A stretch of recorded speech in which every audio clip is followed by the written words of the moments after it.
මොනවාරි කෑලි ටිකක් දැම්ම කියලා මුදල් ලබා ගන්න අවස්ථා තියෙනවා. එහෙම ඔයත් අහුණු කෙනෙක් නම් මේ වීඩියෝ එක දිගටම බලන්න. මම කියලා දෙනවා එහෙම නොවි ඔයාගේ කම්පියුටර් එක කොහොමද සකස් කරගන්නේ කියලා. කෙටියෙන්ම කිව්වොත් කම්පියුටර් ඇසෙම්බල් කරන්නේ කොහොමද කියලා මම අද ඔයාලට කියලා දෙනවා. මම මුලින්ම ඔයාලට හඳුන්වලා දෙන්නම් CPU එකක් තුල තියෙන කොටස් ටික. CPU එකේ කේසින් එක ඊළඟට මෙන්න මේ තියෙන්නේ මදර්බෝඩ් එක.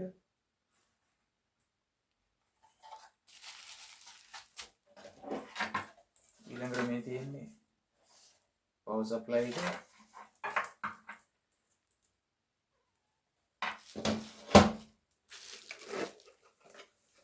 මේක ඇවිල්ලා CD නැත්නම් DVD ROM එක.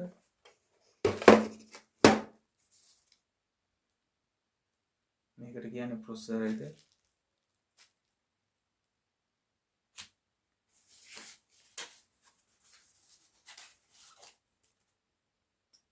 ඊළඟට මේ RAM එක.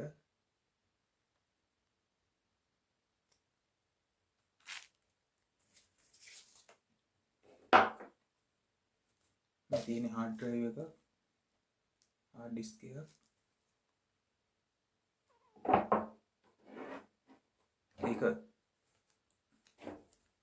මේක ඇවිල්ලා SATA hard drive එක. මේ තියෙන්නේ ID cable එක තියෙන hard එක.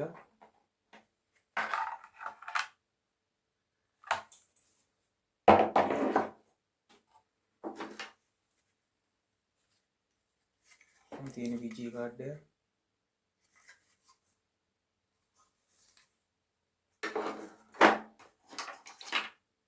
තව තියෙනවා fan එක.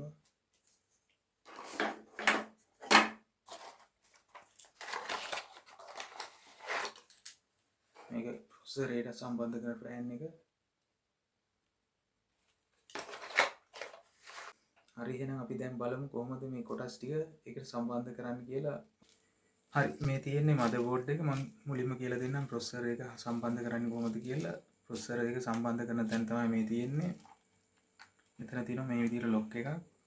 මේක පහළට තද කරලා අපි මෙහාට ඇදලා වගේ උස්සන්න ඕන. ඊළඟට මෙතනින් අපිට මෙහෙම ඉහළට ඔසවන්න පුළුවන්. හරි, ඊළඟට මම මෙතන තියෙන කොළ කෑල්ලක් මේ දාලා ඒක අයින් කරගන්න. දැන් මෙන්න මේ තියෙන ප්‍රොසෙසර් එක. දැන් මේකේ ඔයාලා හොඳට බලන්න මෙතන කට්ටයක් වගේ තියෙනවා. මෙතනත් කට්ටයක් වගේ තියෙනවා. දැන් ප්‍රොසෙසරෙත් මේ දෙපැත්තේ කට්ට දෙකක් තියෙනවා. ඒකට අපි ප්‍රොසෙසරේ සම්බන්ධ කරන්න ඕනේ මේ ආකාරයට. කියන්නේ මේ දෙකට සෙට් වෙන ආකාරයට. හොඳට මතක තියාගන්න ඕනේ මෙතන තියෙන මේ පින් ඒවා ඇද වෙන්න දෙන්න හොඳ නැහැ. අපි ඒවා අල්ලන්න හොඳ නැහැ. ඊළඟට මෙන්න මේ විදිහට තියන්න ඕනේ. ඊළඟට අපිට තියෙන්නේ මේක එහෙම පහළට කරලා මේ ආකාරයට නැවත මේක ලොක් කරන්න ඕනේ. දැන් ඊළඟට අපිට තියෙන්නේ මේකට මෙන්න මේ ෆෑන් එක සවි කරන්න ඕන. මෙතන තියෙනවා මේ සිදුරු හතරක්. ඔයාලට පේනවා ඇති මේ. දැන් මේකේ මෙන්න මේ විදිහට තිබුණොත් ලොක් එක මෙහෙම තිබුණොත් අපි මේක මෙහෙම පහළට ඇදලා ගන්න ඕන.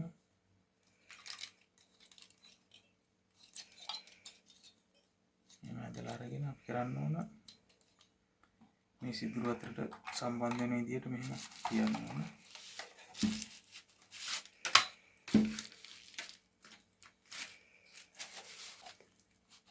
මේ සිදුරෙන් ඇතුළට ඇවලා අපි මේක ලොක් කරගන්න ඕන. මෙහෙම කරලා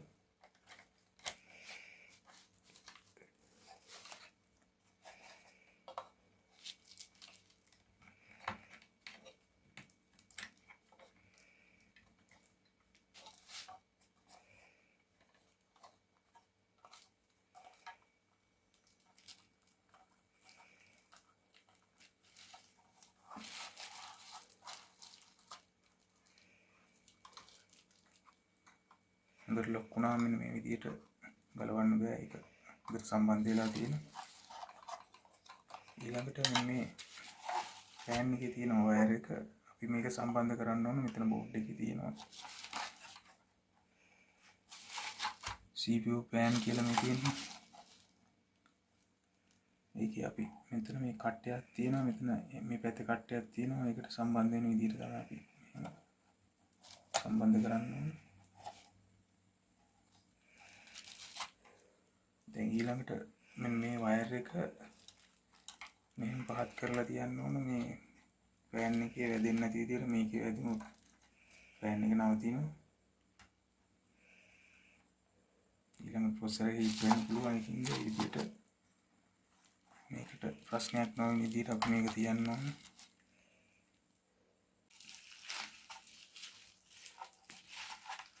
හරි දැන් අපි මේ බෝඩ් එකට ප්‍රොසෙසර් එකයි ෆෑන් එකයි දෙකම සම්බන්ධ කරලා තියෙන්නේ. ඊළඟට තියෙන්නේ අපි මේ බෝඩ් එක කේසින් එකට සම්බන්ධ කරන්න ඕන.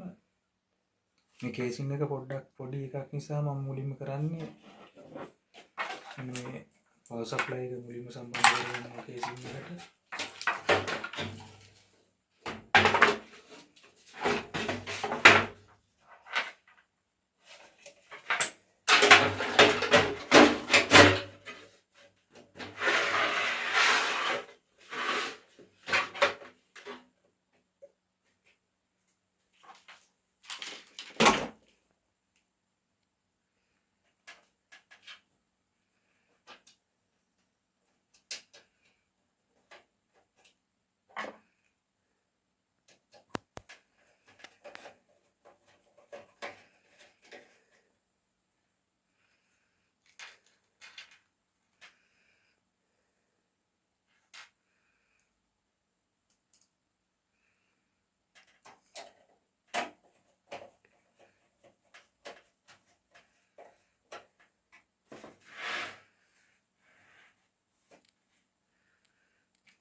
හරි දැන් කේසින් එක සම්බන්ධ කරගෙන ඉතින්කට මදර් බෝඩ් එක සම්බන්ධ කරගන්න.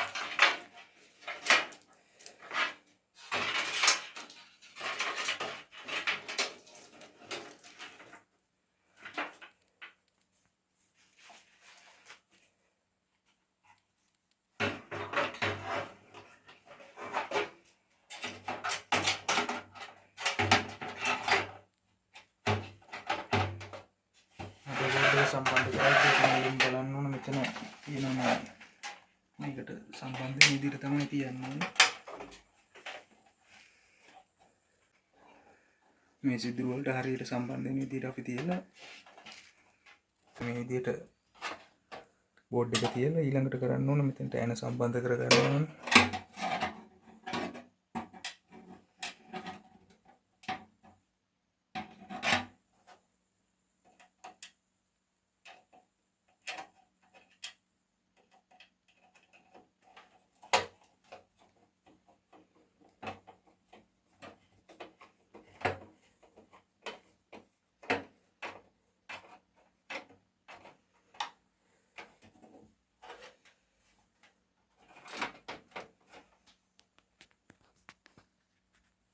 මේක යන සම්බන්ධ කරන්න තියෙන තැන් තියෙනවා මේ තියෙන්නේ. ඒ වගේ තැන් වලට අපි යන සම්බන්ධ කරන්න ඕනේ.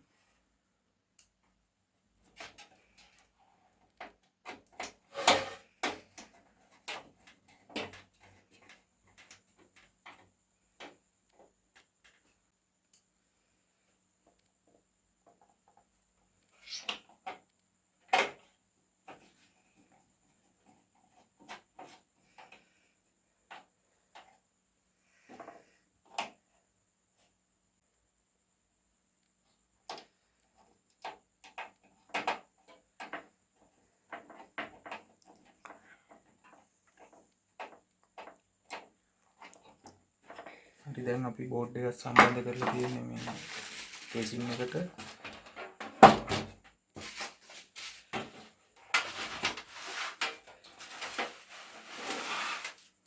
මේකේ කේසින් එකේ සම්බන්ධ කරලා තිනවා ප්‍රොසෙසරේ ෆෑන් එකයි තියෙන බෝඩ් එකයි ඊළඟට පවර් සප්ලයි එකයි. හරි ඊළඟට අපිට තියෙන්නේ මෙතන RAM එක සම්බන්ධ කරන්න මෙන්න මේ මුලින්ම තියෙන පෝට් එක DDR2 මේක DDR3 අපි ළඟ තියෙන DDR2 RAM එකම මම එකින්ද මේ RAM එක මේ පෝට් එකට සම්බන්ධ කරනවා. ඒකට මේ දෙපැත්තේ තියෙන ක්ලිප් දෙක ඈඩ් කරන්න ඕනේ මේ විදිහට. එහෙම ඈඩ් කරලා ඊළඟට අපි බලන්න මෙතන මැදින් තියෙන සිදුරක් වගේ කට්ටයක්. එතකොට මේ පෝට් එකේ තියෙන මේ මැදාරින් කට්ටයක්. මැද ටිකක් ඈත් වෙන්න තියෙන්නේ. අපි ඒක බලන්න ඕනේ මේකට හරියටම සෙට් වෙන්න ඕන පැත්තටද කියලා. මෙහෙම තිබුම ඒ කට්ටට හරියට සම්බන්ධ වෙනවා. දැන් අනිත් පැත්තට මේ කරන්න ගියොත් අපි එහෙම සම්බන්ධ වෙන්නේ නැහැ. මැද කට්ටට සෙට් වෙන්නේ අර මෙතන තියෙන සිදුර. ඒකින්ද අපි හරි පැත්තට මේ විදිහට තියලා මෙහෙම පහත් කරන්න ඕනේ. එතකොට මේ දෙපැත්තේ ලොක් එක මෙහෙට ලං වෙනවා. අපි ඉතිරි ටිකක් තද කරලා මේ කරන්න ඕනේ. ඊළඟට ඊළඟ RAM එකත් මේකට සම්බන්ධ කරනවා. මෙන්න මේ නිල් පාට එකේ තියෙන ක්ලිප් දෙක ඈඩ් කරලා මේකත් අර වගේම බලන්න ඕනේ අර කට්ටේ තියෙන කොහොමද කියලා.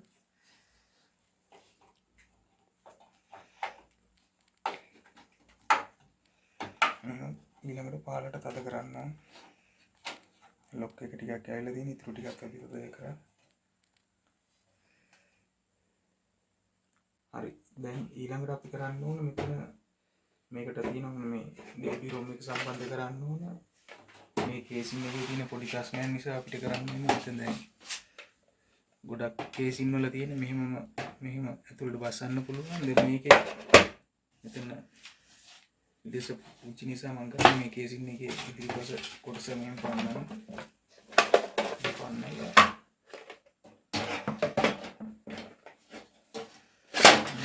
කේසින් එක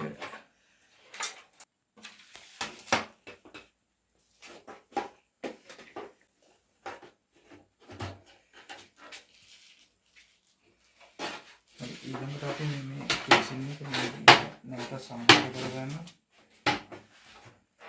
අපි මේක අවශ්‍ය ප්‍රමාණයට මෙහෙම තියලා මෙතන මෙන්න ටික සම්බන්ධ කරගන්න ඕනේ.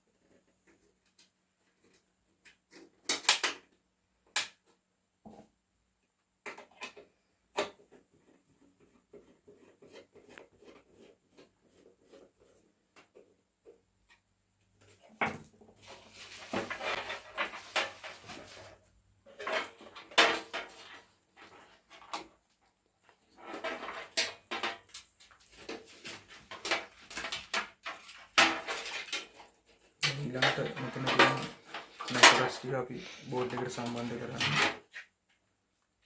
මේ කොටස තියෙන්නේ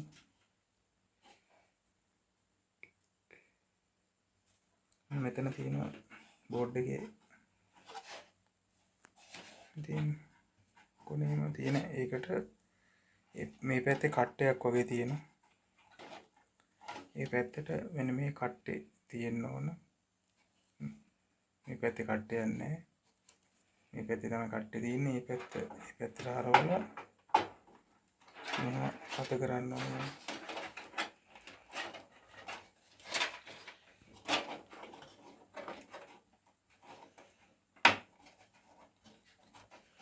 අර තියෙන කට්ටේ මේකෙන් ගිහලා ලොක් එක වගේ වැටෙනවා. ඊළඟට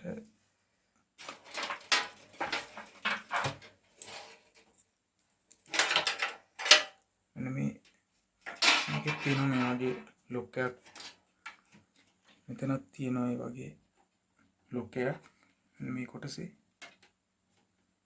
අපි ඒ ලොක් එක තියෙන පැත්තට හරවලා මේකත් සම්බන්ධ කරන්න ඕනේ. මේකත් මේකේ ගෑවෙන්නේ නැති විදිහට තියාගන්න ඕනේ.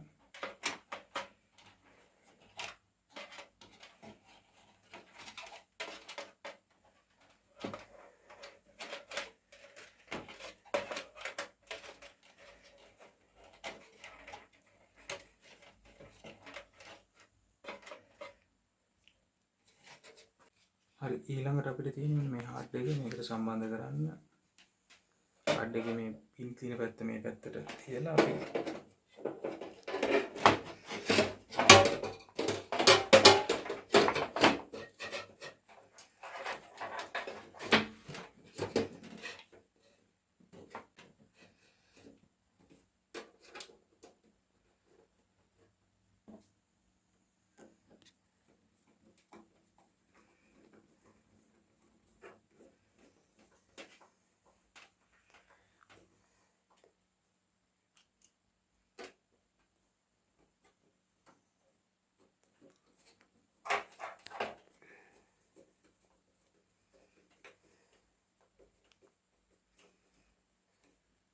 මේ විදිහට සම්බන්ධ කරන්න ඕන.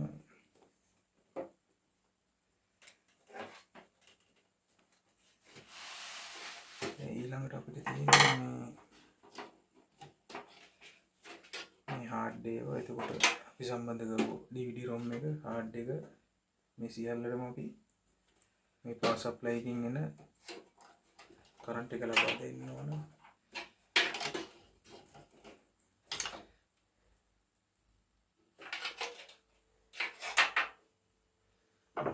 මේකෙන් පෙන්නන්න මේක සම්බන්ධ කරන විදිය.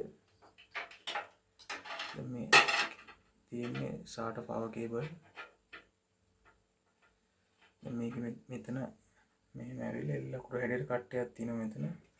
එතකොට මේ හાર્ඩ් එකෙත් මේ විදියට මෙහෙම එල් ලකුණු වගේ තියෙනවා. අපි එතකොට මේ පැත්තට හරියන විදියට ඒ කියන්නේ මෙහෙම සෙට් වෙන ආකාරයට අපි මේක සම්බන්ධ කරන්න මේ විදිහට.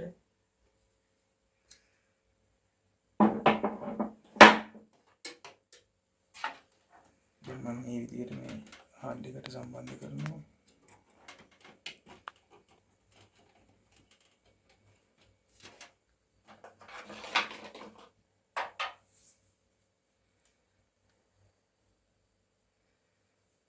ඊළඟට මේ තියෙන්නේ SATA data cable එක. දැන් මේක සම්බන්ධ කරන්න තියෙන මම ඒක පෙන්නන්නම් මේ හાર્ඩ් එකෙන්.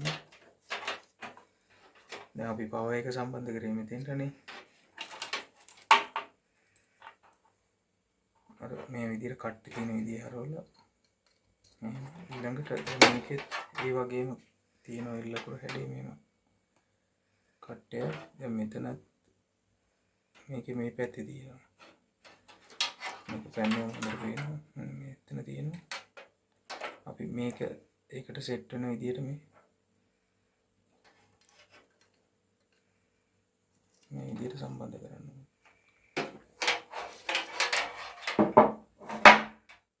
දැන් මම මේ කේබල් එක මේක සම්බන්ධ කරපු හાર્ඩ් එකට සම්බන්ධ කරනවා.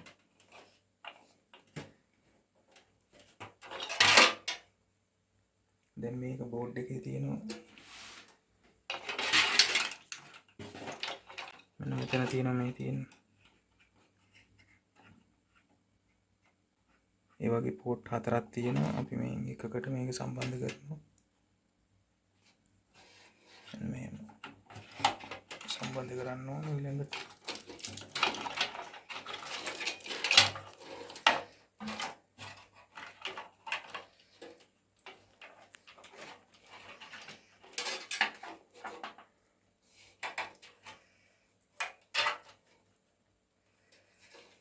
දැන් මේ ආකාරයටම මෙතන තියෙන DVD ROM එකටත් අපි සම්බන්ධ කරන්න ඕන SATA cable එකයි SATA data cable එකයි SATA power cable එකයි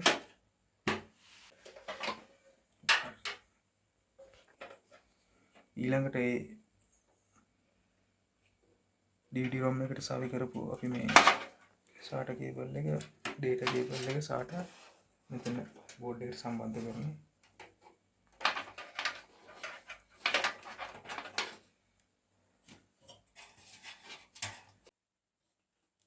හරි ඊළඟට අපිට තියෙන්නේ මෙන්න මේ cable ටික සම්බන්ධ කරන්න. ඒ කියන්නේ මේ casing එකේ ඉන්න cable ටික තමයි මේ තියෙන්නේ. මෙතන තියෙනවා මේ USB cable එක. එතකොට මෙතන තියෙන audio cable එක. මේ ඒකට එන බටන් එක. ඊළඟට මෙතන තියෙන power button එකේ switch එකට එන wire ටික. ඊළඟට මෙතන තියෙන්නේ power LED. ඒ කියන්නේ මෙතන ඉදිරියේ තියෙන LED bulb එකක් power එකට ඒක. දැන් අපි මෙන්න මේ audio කියන එක අපි සම්බන්ධ කරන්න ඕන. මෙන්න මෙතන කෙළවරේ තියෙනවා audio කියලා port ටිකක්. ඒකට අපි සම්බන්ධ කරන්න ඕන මේ audio කියන එක. ඊළඟට මේ USB කියන එක මෙතන තියෙනවා USB port දෙකක් මේ ඒ දෙකේ. ඒකට අපි සම්බන්ධ කරන්න ඕන. ඊළඟට අපිට මෙන්න මේ cable ටික සම්බන්ධ කරන් තියෙන ඒක සම්බන්ධ කරන් තියෙන මෙන්න මෙතන තියෙන port කීපයක්. දැන් මෙතන අපි සම්බන්ධ කරද්දී ඔයාලට පැහැදිලිව බලා ගන්න බැරි වෙන නිසා මම මෙන්න මේ board එකට සම්බන්ධ කරලා පෙන්නන්නම් මේ කොටස් ටික.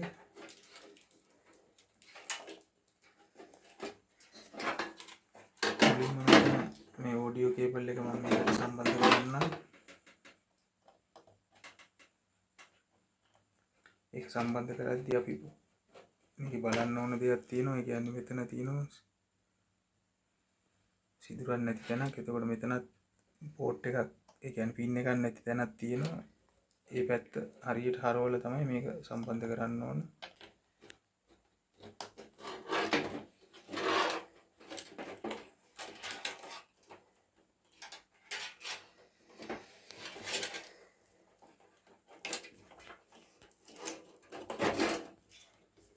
මේ port එක මෙතනින් ගලවන්න.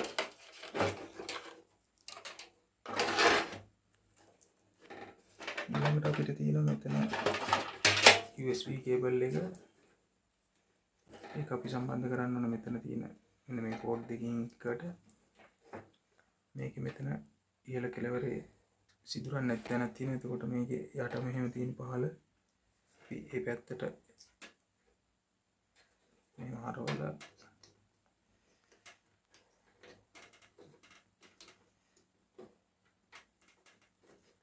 සම්බන්ධ කරන්න ඕන මේ විදිහට. ඊළඟට මම කියලා දෙන්නම් මෙන්න මේ pin ටික සම්බන්ධ කරන විදිය. මුලින්ම අපි මෙන්න මේ reset කියන බටන් එක cable දෙක සම්බන්ධ කරනවා. මෙතන තියෙනවා පහළ pin දෙක වේලිය. මේකේ පළවෙනිම pin එක අතහැරලා ඊළඟට මේ pin දෙකට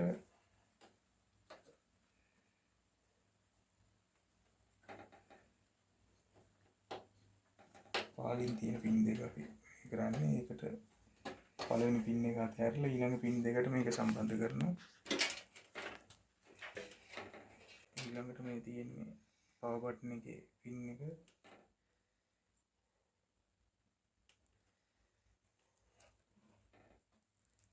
ඒකත් අපි සම්බන්ධ කරන්නේ මෙතන මේ අපි දැන් සම්බන්ධ කරපු pin දෙක කෙලින්ම ඊට ඉදිරියෙන් තියෙන pin දෙක උඩින්.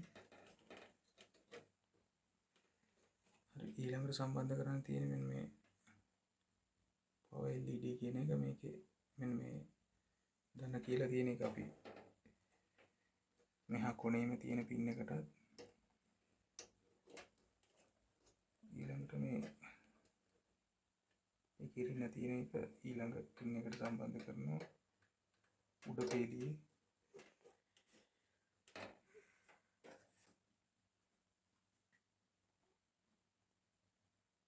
හරි මෙන්න මේ විදිහට තමයි කම්පියුටර් එක තියෙන සියලුම කොටස් මේකට සම්බන්ධ කරන්නේ. කියන්නේ නැත්තම් මේ කම්පියුටර් එකක් ඇසෙම්බල් කරන්නේ. දැන් මම ඊළඟට කියලා දෙන්නම් ඔයාලට. ඔයාලා මේ කම්පියුටර් එකක් සාමාන්‍යයෙන් වැඩ කරන්නේ නැති වුණාම ෂොප් එකකට ගෙනිච්චම එයාලා මුලින්ම කරන්නේ මේ RAM ඒවා මෙන්න මේ ආකාරයට මේ දෙපැත්තේ තියෙන ක්ලිප් එකෙන් පන්නලා මෙතන තියෙනවා මේ පින් ටික මේක පිරිසිදු කරනවා. මකනකින් හරි එයාලා වෙන කෙමිකල් එකකින් හරි මේක පිරිසිදු කරලා නැවත මේක මේ ආකාරයට සම්බන්ධ කරලා බලනවා. සම්බන්ධ කරලා ඔන් කරලා බලනවා මේක වැඩ කරනවද කියලා. එහෙම නැති වුණොත් ඊළඟ RAM එකටත් ඒ වගේම කරනවා. ඊළඟට එක RAM එකක් සම්බන්ධ කරන්නේ නැතුව අනිත් RAM එකත් එක්ක එහෙම බලනවා. එහෙම බලන්නේ නම් වැඩියෙන් මේ RAM එකක් පිච්චිලාද කියලා බලන්න. දැන් මෙහෙම පිරිසිදු කරාම ගොඩක් අවස්ථාවල මැෂින් එක ඔන් වෙනවා. නමුත් ඔයාලගෙන් මේක කෑල්ලක් පිච්චුණා කියලා වෙනම මුදලක් අය කරන අවස්ථා තියෙනවා. දැන් මේක මේ RAM දෙක පිරිසිදු කරලා එහෙම නොවුනොත් ඊළඟට කරන්නේ මේ සියලුම කොටස් පන්නලා නැවත පිරිසිදු කරලා සාවි කරලා බලනවා. එහෙම සම්බන්ධ කරන අවස්ථාවල බොහෝ දුරට කම්පියුටර් එක ඔන් වෙන අවස්ථාව වැඩි. එහෙම නොවුන අවස්ථාවල නම් ඒ කියන්නේ මේ කොටස් නැවත මාරු කිරීමක් අනිවාර්යයෙන්ම සිද්ධ කරන්න වෙනවා. මේ හැම එකම චෙක් කරලා දැන් මම මේ සියලුම කොටස් සම්බන්ධ කරන ක්‍රමය ඔයාලට කියලා දුන්න නිසා ඔයාලට තනියම මේ කොටස් කියන්නේ වැඩ කරන්නේ නැති අවස්ථාවක් ආවොත් මේ RAM එක පනවලා පිරිසිදු කරලා ඊළඟට මෙතන තියෙන සියලුම කොටස් පිරිසිදු කරලා ඔයාම මේක සම්බන්ධ කරලා වියදමක් යන්නේ නැති විදිහට ඔයාට මේ කම්පියුටර් එක සකස් කරගන්න පුළුවන් වෙනවා.